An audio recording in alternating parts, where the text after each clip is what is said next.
In 2011, when Main Street Square was built in Rapid City, South Dakota, the architect wanted public art to surround this space where everyone can gather.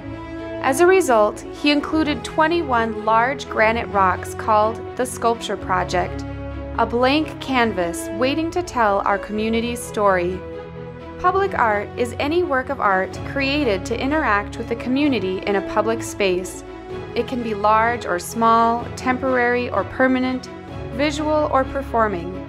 Whatever its form, public art attracts attention, provokes thought, stirs emotion, and inspires discussion.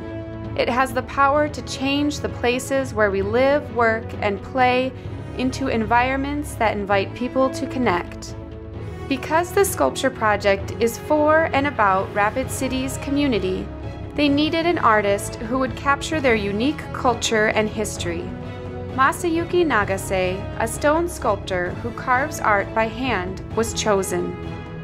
Mr. Nagase, or Yuki as he prefers to be called, gathers his ideas from nature and local people. Inspired by the Badlands, Black Hills, and natural forces, Yuki is carving passage of wind and water into the surface of the stone shapes. Yuki grew up in Japan, attended the Academy of Fine Arts in Tokyo, and has worked as a stone sculptor for 30 years. He uses traditional carving tools imported from Japan and a traditional Japanese method. The Sculpture Project's 2-billion-year-old granite is arranged along two sides of Main Street Square. The first group of sculptures, the Badlands Tapestry Garden, is inspired by wind and the evolution of life in the Badlands landscape. Yuki's style of art is abstract, which means that the images express an idea rather than capture a picture of how something would actually appear in the world around us. For example, Yuki is carving wind into the Badlands stones. How do you carve something that you can't really see? Yuki is able to express the idea or essence of wind through other visuals, such as bent blades of grass. The passage of time is also expressed through fossils etched into the first stones, and the presence of animals and humankind on later stones.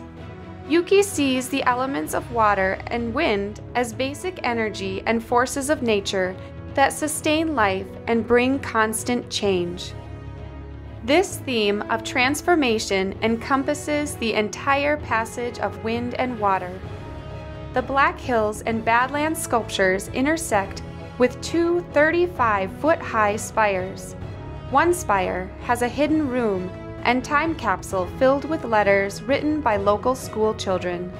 Their hopes for the future are expressed in these words tucked within the granite, where Yuki is carving the handprints of people in the community.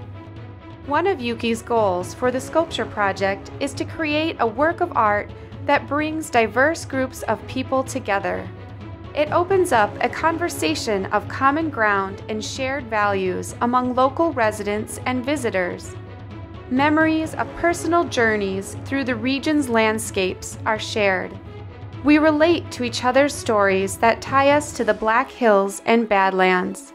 Passage of wind and water is the visual placemaking story of a community, both its history and hopeful future.